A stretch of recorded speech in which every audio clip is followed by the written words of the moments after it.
Hello there and welcome back. My name is Fotios and this is the Game Court.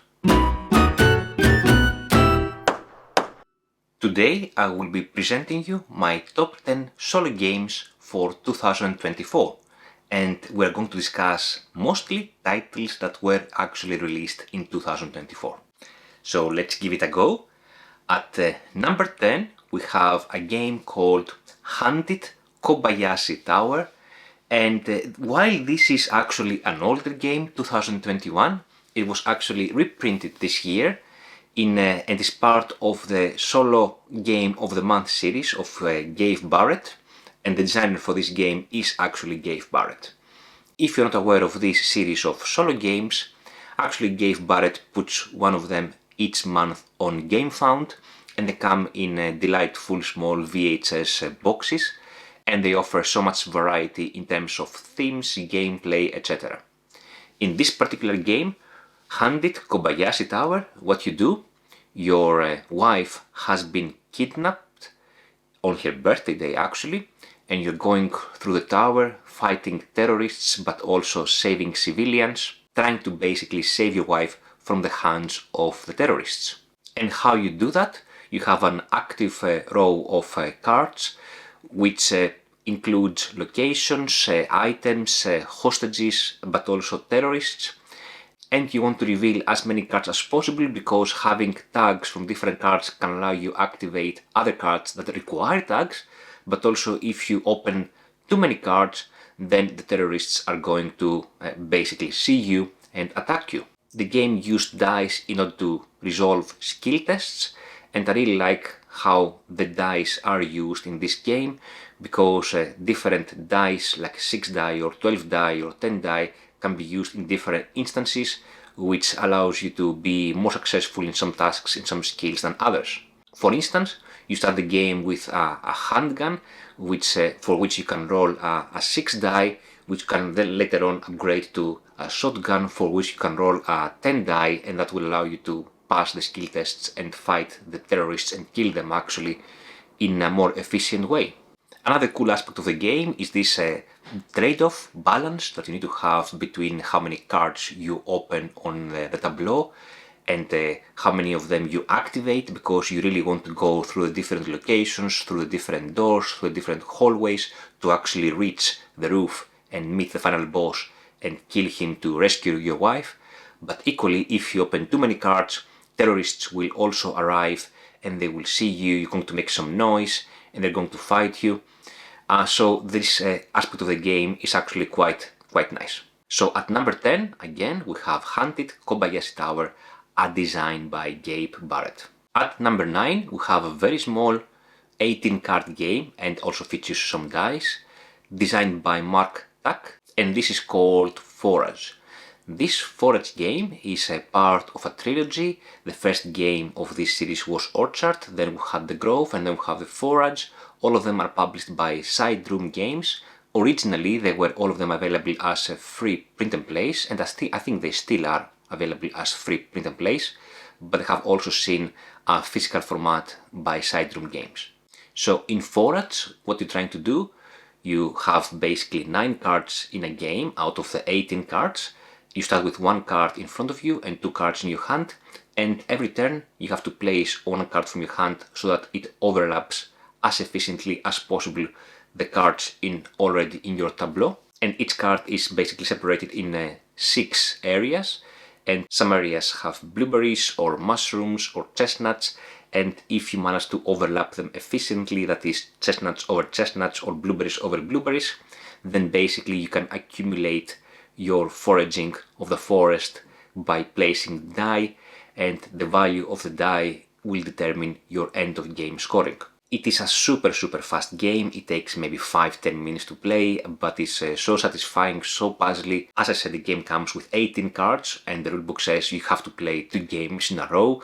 That is, shuffle the cards, take 9 cards, play a game, then take the remaining 9 cards, play another game on the same go, and then you can count your points and compare them against the table of the rulebook to see how well you did. At number 8, we have Winston, a 1984 game. This is a game designed by Perepau Listosella and published by Kokorin Games. It was released earlier this year at Essen, and basically in this game you take the role of Winston, which is the protagonist in the book 1984 by George Orwell, and you're trying to navigate yourself through the hazards to reach the Golden Country. To do so, you have to roll 6 dice each round, and usually the game lasts 8 or 9 rounds depending on the difficulty of the game. And then you have to assign these dice in different locations. The dice are of different colors and each particular die will do a particular action.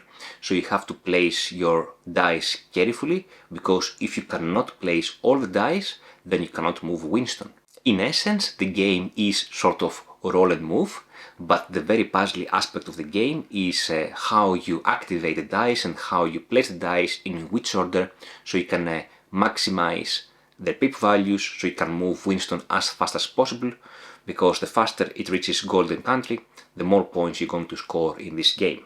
Depending on the difficulty you are playing for the game, you may also have a multiplier for your end of game scoring, but you also may have some additional hazards in the game, such as Big Brother is watching you, is going to remove some of the available dice from you, or you may have to take the longer path to go to actually reach the Golden Country. I really like how the game also utilizes the theme of 1984, in the sense that different dice represent different ministries in the book, mini-packs, mini-love and so on and so forth, whereas other dice represent the ink shock, and one of these dice will capture one of the die and will place it in the 101 room, and it will become negative when it comes to this roll and movement purposes. Winston is a super fast game to play, only 15 minutes, minimal components, just a notepad and some dice and a pencil, but it's quite puzzly and I quite like that. At number 7 we have Conservas.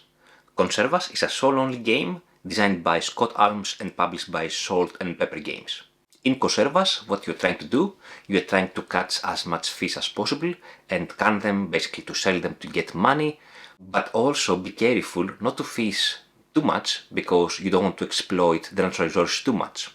So in the game you will win if you achieve a monetary goal, have that much money at the end of the game, but also a sustainability goal, that is, this much fish must remain in the sea. Mechanically, the game is based on bag building, and you have a bag from which you draw tokens, and these tokens may be fish or maybe sea tokens, which are basically you didn't manage to catch anything. And then you have different boaties that you can do the fishing and then allocate the fish you have caught in the different cans. Some cans require a combination of fish, some cans require a single fish, and all of these cans allow you to take basically money. You can use the money you have collected to buy even more ships to do more efficient fishing, but also some upgrades which offer some rule breaking stuff. But also you have to make sure to keep money aside, because some of the ships have upkeep cost, but also you need to fulfill your monetary objective, of course. The game comes with different scenarios. The base game comes with 12 scenarios, which are different months, like January, February and so on and so forth. But also there are some promo scenarios. I think there were 3 extra scenarios in the Game Found campaign, that overall all of these give you quite a lot of variability in the game. At number 6 we have a game called Rome, Fate of an Empire, and this game is designed by Joe Klipfel, which you may have heard because he's the designer or co-designer, if you wish, of the small Gloomhaven Buttons and Bugs, but he's also quite famous for his small solo print-and-play games, usually 9 or 18 cards small games. This game, Rome Fate of an Empire, is not 18 cards, actually it's way more than 18 cards, but is part of the Solo Game of the Month series of Gabe Barrett. Again, it comes in this nice VHS box. And the game is a sort of a civilization game, a bit of resource management. You have a leader and you have, I think, 6 leaders in the game that you can choose from. They give you different abilities. You try to manage your resources, to go around the different areas and build different projects that will give you access to even more actions, while also fighting the enemies to get victory points, etc. So you have to fulfill some objectives at the end of the game, and the number of objectives and the level of objectives basically depends on the difficulty you have set in the beginning of the game, and you try to do this while you have not many strife cards or not many loans, because these are going basically to make you lose the game if you wish. Mechanically, the game offers a bit of deck building, and in this deck you can have your attribute cards, which you can activate to do some actions, and you can activate the more powerful version of the attribute cards by spending a matching resource. In this deck you can also have your project cards, which you can build. You may have your loans and the strife, which give you batch jujus, and also each leader that you select for the game come with 2 particular attribute cards to even further increase this variability of the game. Now, despite that this game comes in a small box, in a VHS box, it occupies quite a lot of table space. It's only cards and some, let's say, bigger cards, which are, if you wish, small mats, if you wish, to track points, resources, and attributes of your leader. But it occupies a lot of space, and it is actually a quite complex game. I would say in the BGG rating is maybe a 3.5 out of 5 complexity rating. And it's not a fast game either. It takes about 90 minutes to complete, I would say.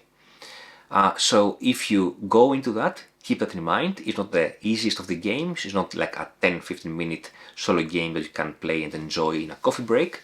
This requires a lot of time, a lot of thinking, but it's a quite enjoyable experience, and it's our number 6 for this year.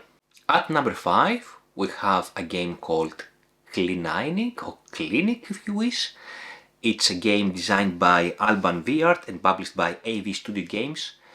This game is part of a series called 9 Nano Games, and 9 refers to 9 cards, 9 dice, and 9 cubes. These are the components of the games: 9 cards, 9 dice, and 9 cubes.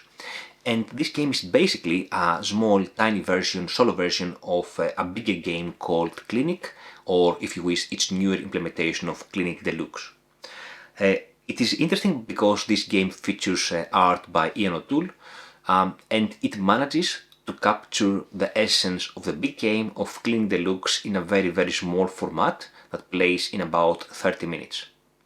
So in this game, what you are trying to do, you're trying to manage your clinic, and you have to hire doctors and nurses and orderlies to basically work in your hospital while you admit patients, and you try to treat these patients efficiently by matching the severity with the level of the doctor.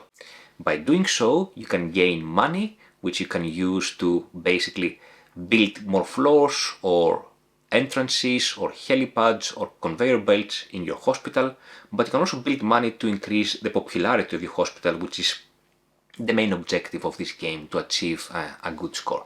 What I like about this game is how the designer has managed to utilize a limited number of components to track all of the complex things that are happening in this game.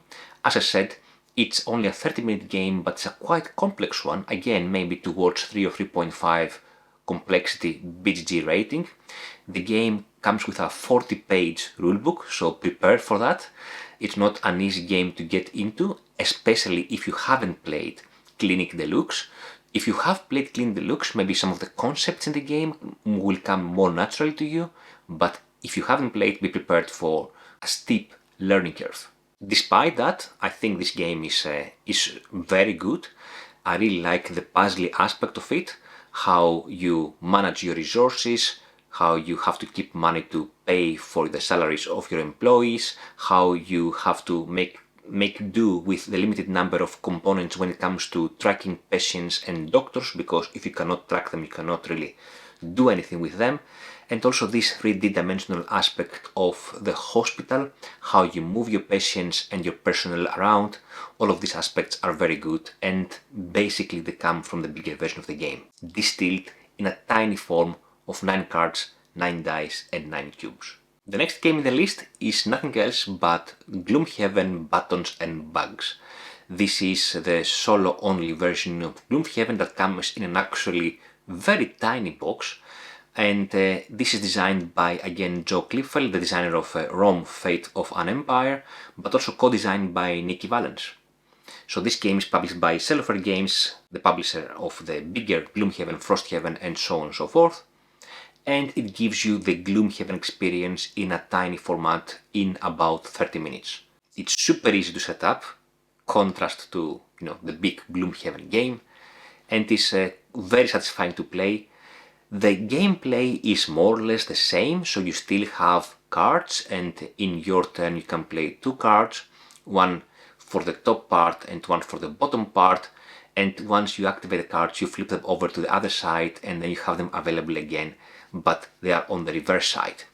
And if you use the reverse side as well, then your cards are going to rest. It's super nice and super interesting how they have managed to distill the Gloomhaven experience in this tiny format, and I really like that. The same as I said with Clinic Deluxe and Clinic or Clinic. Anyway, so it's interesting how you have one card per scenario. On the back of the card you have the story, on the front of the card you have the map, so you place the different monsters. You have so many variety when it comes to monsters, which are represented by colored cubes. You have 6 different characters, so you can play this small Gloomhaven campaign over 6 times and have a completely different experience every time. So much gameplay in such a small box, and an amazing price tag of, I would say, about £15 here in the UK. If you like dungeon crawling type of games, I think this is one for you to check out. It's amazing what designers have done with this game, and I highly recommend it. At number 3, I have Dyson Crusoe, and this is also a game that was originally published or was available in 2022, and it was reprinted in 2024. Again, this is a game as part of the Solo Game of the Month series of Gabe Barrett. Dyson Crusoe is designed by Jin Hee Han and published by Best With One Games. It comes with within this small VHS box again, and is a condensed solo version of Robinson Crusoe. So basically it's a survival game that you go around the island, you're trying to kill some animals for the food, but also you try to protect yourself against the dangers by building a roof and building some fences. And the game features a lot of rondels and dice rolling, but also with a lot of manipulation in the dice rolling.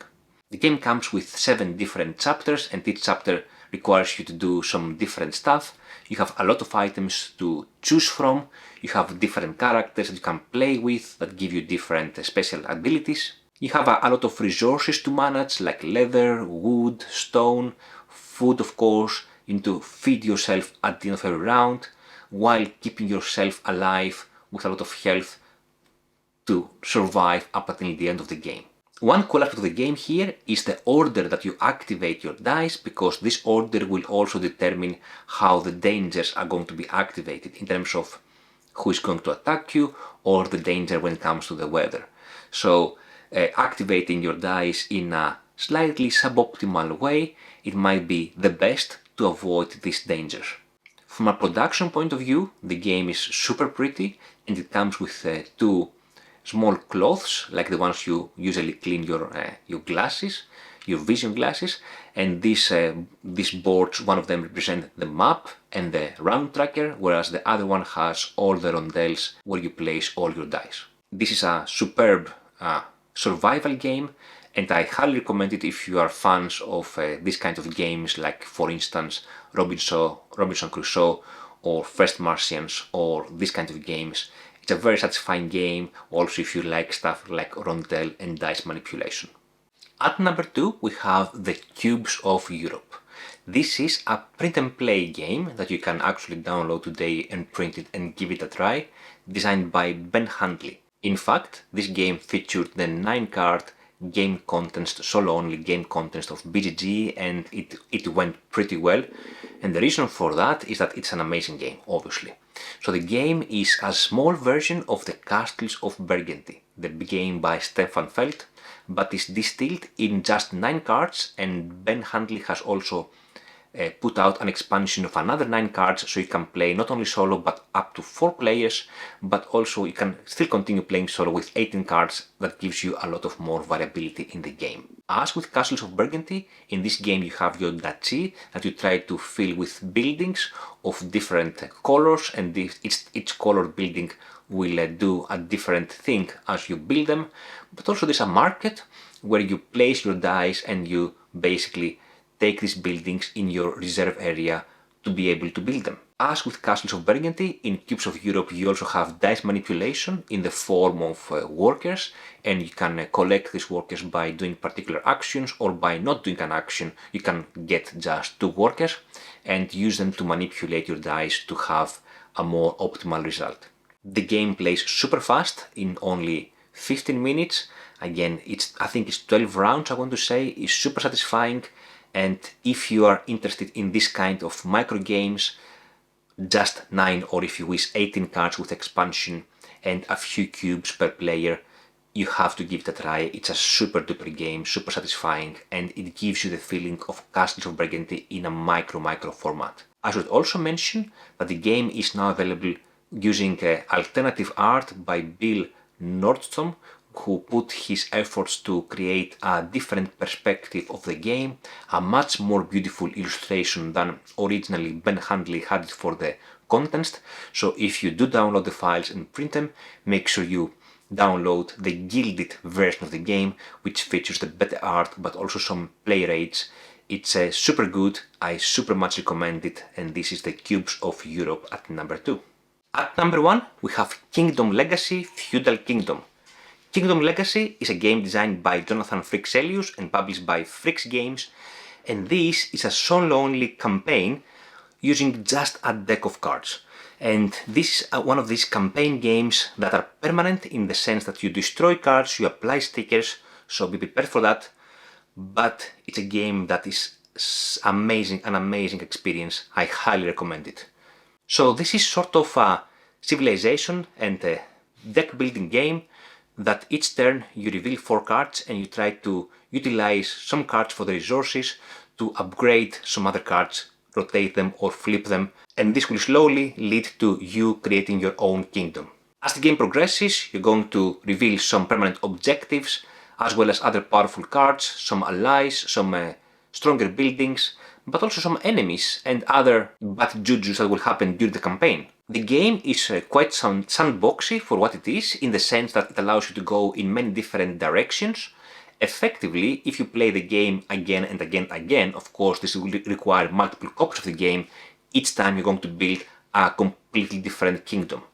But once you have built that kingdom, it doesn't mean that the game is done, the game is finished. There are several expansions. Some of them are built in the base box, some of them you can buy as additional expansions, and you can play these expansions to continue developing your kingdom. So it's sort of one-off, but also it's not, because you can play with additional expansions. So far, the publisher has released 2 of these separate expansions, but they plan to reveal even more expansions as time progresses, but also they plan to reveal even more base game kingdoms, so you can enjoy the same game concept, which is, by the way, very satisfying and very engaging, with different cards and different concepts and different mechanics over the time. The game is played at a maximum 6 hours or maybe 8 hours, I would say, but it's very easy to stop at any point. After every given round you can stop. Each round maybe takes about 10 minutes, so you can play 1 round and continue later, or you can play 10 rounds in a go and then continue later. Sometimes I enjoy together with Elena, we play rounds alternatively, and it's quite satisfying both as solo but also as a 2-player game. I think Kingdom Legacy is by far my best solo game experience of this year, and despite some controversies around the AI art that it features, I believe this is an amazing game, and if you are a solo gamer, I think you should invest this £15 to buy a copy of the game and try it for yourself. Now overall, I would say that this was a very good year for solo gamers, with many releases from many different publishers, a lot of reimplementations of bigger games into smaller formats. So whatever your heart fancies or whatever theme attracts you, I'm pretty sure you can find something there for you. So this was my top 10 list for 2024 of solo-only games, and I very much hope you enjoyed it, and I will see you later. Bye bye.